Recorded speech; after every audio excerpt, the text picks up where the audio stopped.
The eldest are often believed to carry the most wisdom, and Orunmila is the perfect example of this. As one of the oldest Orisha and the only one to witness the creation of life, Orunmila holds unparalleled knowledge. With his first-hand insight into the design of destiny, he uses his wisdom to guide us along the paths we were meant to follow.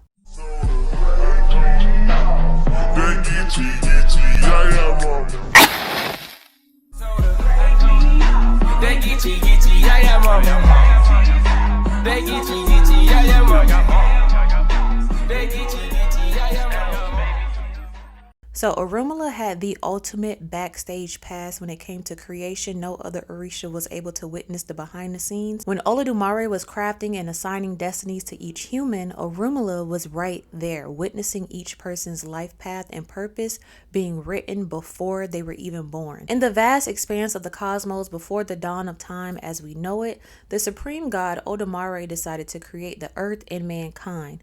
To aid in this grand endeavor, Olodumare summoned the Orisha, the divine spirits of the Yoruba pantheon. Among them was Orunmila, the Orisha of wisdom, knowledge, and divination. So why was Orunmila chosen for this backstage pass among all the rest of the Orisha? It's because of his unmatched wisdom, patience, and deep understanding of the divine plan. Olodumare trusted him to guide humanity and maintain harmony between the spiritual and physical worlds. This role is crucial because Orunmila is the most called upon Orisha, even if it doesn't seem that way, because he isn't mentioned when it comes to the popular Orishas like Oya, Oshun, or Shango. But in spite of that, he is still the most called upon Orisha because every time we seek guidance through tarot cards, pendulums, dreams, asking God for a sign, any type of reading that we're doing, we're channeling Orunmila. As the Orisha of divination and the only one who witnessed our destinies being assigned, he's the perfect guide to guide us. So Orunmila witnessed the intricate weaving of destinies, each human life crafted with its purpose and potential. He saw the balance of joy and sorrow, success and failure, light and darkness that would shape the human experience. With his profound understanding, Orunmila committed to memory the destinies of all humankind, knowing that his wisdom would be essential in guiding them through their lives. After the creation was complete, Olodumare imparted to Orunmila the sacred knowledge of Ifa, the system of divination. This powerful tool will allow Orunmila to communicate with the divine and provide guidance to humans seeking to understand their destinies. Orunmila became the bridge between the heavens and the earth, offering counsel and clarity through his divination practices. So as humans began to populate the earth, they faced challenges and uncertainties. They turned to Orunmila for wisdom and guidance, seeking answers to their questions and solutions to their problems.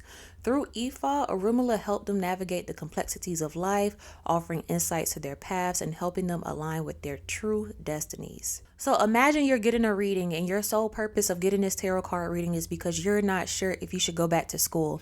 So you're like, oh my gosh, should I go back to school? And Orunmila is going to chime in to the reader. As long as it's a true reader that really knows what they're doing, whatever spirit they communicate with, it's going to be Orunmila who implements and reminds you of your destiny and what you're meant to do. So Orunmila's going to be like, should you go back to school? Well, as I recall, when your destiny was being made, you're meant to help people through healthcare. So yes, you do need to go back to school so you can help people through healthcare. And this is going to lead you to buying your dream home. And this dream home is going to be located in the neighborhood of a grocery store you like. Then at that grocery store, you're going to meet your husband. And when you marry this man, you're going to have a kid. And that kid is going to be a daughter. And she's going to be a teacher. And she's going to have a student that wants to be a lawyer. And she's going to inspire them to be a lawyer. And when that student becomes a lawyer, he's going to win a really big case. Then he's going to go back and give your daughter a check so she can retire comfortably. So yes, to answer your question, you do need to go back to school. That may seem like a whole lot of connecting the dots and how one decision can be a ripple effect for everything else in your life, but that's how your destinies work. One thing affects another. So Orunmila is thinking beyond the now. Like you're stuck between, should I go back to school right now? But I'm thinking about what I saw in your destiny when you were being created like 10, 20 years down the line. So going to get these readings, which are just guidance in general, you still have the right to make the decision you want despite the cards that are laid out in front of you. Because along with our destinies, when we are being created, we have a contract that we sign called free will. So you can do whatever you want to do as long as you know the consequences that come along with it, whether good or bad. And with getting these readings as well, you want to make sure that you're going to a true reader, not someone who just knows how to read cards, but know how to communicate with their spirit. They know how their spirit communicates with them and deliver messages to their clients. So make sure you're just not going to a gimmicky reader, because it's going to be a waste of time and you're going to walk away more confused than what you were when you booked the appointment. Okay. I really want to create like a referral sheet on my website where it's like in each state, like the top readers and the trusted people that people recommend. So like if you're looking for a reader in your area, I'm going to work on that. I wonder how we'll get that information. So since Orunmila was present during the creation of the world and was tasked with helping humanity understand their purpose and navigate through their destinies, he was the first Orisha that was sent down to earth to establish order and civilization. And of course, the other Orisha were sent down to earth as well. But when Orunmila came down, he came down with profound knowledge. He lived among humans to teach them the ways of wisdom and divination through Ifa, a system that enables individuals to reconnect with their chosen paths. He introduced humanity to the sacred tools of divination, such as sacred palm nuts and a divination chain, just know that, which Babalawo still use to this day. Orunmila's guidance was especially critical during the early chaotic days of Earth. With his knowledge of Odu Ifa, a collection of 256 sacred verses detailing every possible scenario in life, he was able to resolve disputes, avert disasters, and establish harmony. And despite his divine wisdom, Orunmila encountered opposition and challenges during his time on Earth, not just from humans, but from the other Orisha. In the Yoruba pantheon, Orunmila, Ogun, and Shango are some of the most prominent Orishas, each representing their own strengths and powers. Orunmila, of course, what we're talking about, is all about wisdom, foresight, and divine insight. Ogun, on the other hand, is the Orisha of strength, hard work, and craftsmanship. Then there's Shango, commanding the raw, untamed forces of thunder and fire. Though they respected one another, their strong personalities and different approaches to problem solving often led to some rivalry and playful competition. So one day, a prosperous kingdom faced a devastating problem. Its sacred river, the lifeblood of the land, dried up out of nowhere. Without water, the crops withered, animals began to die, and people were on the brink of starvation. The king, desperate to save his kingdom, sent word to Ogun, Shango, and Orunmila. He promised a great reward to whoever could restore the river and save the land. Ogun was the first to step up with his unmatched strength and mastery of tools. He was like, you know what, I got this. This is what I'm built for. He grabbed his equipment and got straight to work. He dug tirelessly, carving out a new riverbed by hacking through rocks and soils. Days passed, but no water came through. And Ogun had to step back, humble himself, and be like, you know what, perhaps even a greater force is needed beyond mine, because it was clear his method wasn't working. Next, Shango took his turn. Shango, very confident, very cocky in his elemental power, he summoned storms and lightning, commanding them to strike the riverbed. He thought his fiery energy and dramatic display would awaken the hidden waters. Instead, the scorching heat only made the dry land even drier.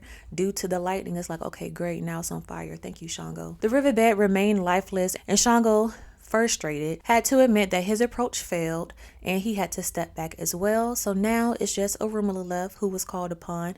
Unlike the others, he didn't rush into action. Calm and collected, he performed an Ifa divination to uncover the real reason behind the river's disappearance. So he just didn't hop in like, oh, let me fix it. He wanted to discover the why behind it so he could fix the root of the issue. As he studied the signs, he learned that the river's guardian spirit, a powerful water deity, had withdrawn her waters in anger. The people had begun neglecting their rituals and offerings, disrespecting the sacred bond they shared with the river. So she was like, all right, bet, I'm out of here. The problem wasn't physical, it was spiritual, which why none of the physical approaches that Ogun and Shango did worked. So with this knowledge, Orunmila calmly explained that what needed to be done. He told the king and the people to perform a ritual to appease the river spirit. The ritual included offerings like fresh fruits, honey, white cloth. Orunmila also instructed them to sing songs of gratitude and reverence to the water deity. At first, people were a little hesitant because they're like, listen, we're starving now. Our cattle is dying out and you want us to sing a song and drop off fruit? But they followed his instructions to the T. As the ritual ended, clouds began to gather and the skies darkened, rain poured down, and the river came back to life, flowing stronger than ever. The land was rejuvenated and the people celebrated with joy. The king, overwhelmed with gratitude, rewarded Orunmila as promised, but more importantly, he vowed to honor the river spirit from then on. Ogun and Shango, witnessing all of this, were humbled. They realized their incredible strength and power weren't enough to solve the problem, and they had to dig deeper, sometimes beyond the physical, to get to the root of the issue. The key was Orunmila's wisdom and ability to see beyond the surface. They praised him for his insight and calm approach, admitting that without him, the kingdom would have been lost. This story carries some powerful lessons. First, it shows the brute force and dramatic power aren't always the answers. Wisdom and understanding the root of a problem are often what's truly needed. Second, it reminds us of the importance of respecting the spiritual forces that govern the natural world. And finally, it highlights how even the mightiest beings like Ogun and Shango rely on wisdom and teamwork to create a balance that is needed. Orunmila's ability to see the bigger picture is what makes him so special. While Ogun and Shango are celebrated for their strength and power, Orunmila's calm, steady approach reminds us that sometimes the best solutions come from patience, insight, and understanding the deeper connections that guide the world. So this is important too when you're getting your readings and you want to answer right now. I need a yes or no right now, and they may be giving information that you didn't even come for. Just know that other information is needed to understand the bigger picture, because maybe you just have tunnel vision because you're so focused on what your concern is, that there's other information and signs that you need to pay attention to help you with that problem. That's why I always say don't do rituals or any type of spell work when you're desperate or emotional, because you're going to be so keen in on the issue that you're going to ignore all the other signs. Your spirit trying to tap you on the shoulder and communicate with you, you like, no, I gotta break the soul tie real quick. And like there's like, hey, but I want to help you with that. You need to understand why there is a soul tie before you break it, but you're just so like, I need to get rid of this man. Be calm, be cool, and pay attention to all signs and use that as guidance throughout the path that you're going down. So to wrap this up, Orunmila isn't just a figure of wisdom. He's a guide, a teacher, and a bridge between humanity and the divine. His role is to help us understand and align with our destinies, which is why he's one of the most called upon Orisha.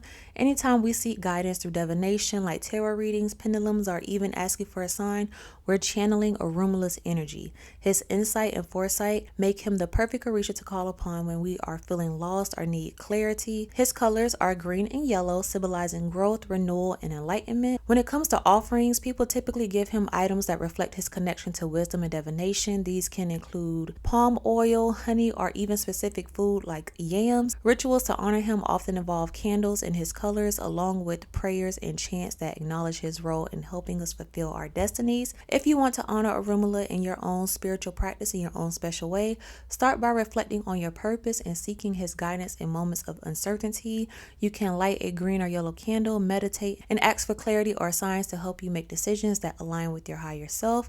Incorporating divination tools like Ifa, tarot, or pendulums is also a great way to connect with his energy, as they will reflect his role of the Orisha of divination. Ultimately, Orunmila's purpose is about balance, helping us understand the paths we are meant to take while maintaining harmony between the spiritual and physical worlds. He teaches us that wisdom and patience can overcome even the toughest challenges, and that when we honor the divine forces in our lives, we unlock the keys to our true potential. By calling on Orunmila, we tap into the ultimate source of wisdom and insight, aligning ourselves with the destiny designed for us. And who better to ask for guidance than the Orisha who witnessed it all from the very beginning? And that is the story of Orunmila. Let me know what you guys think of this story down below, or any other information that you have on Orunmila that I didn't mention, or you just want to add on and share with others. Thank you guys so much for tuning into this video, and like I always say, as above so below, as within so without, as the universe so the soul. Until next time, you guys, Ashe, baby.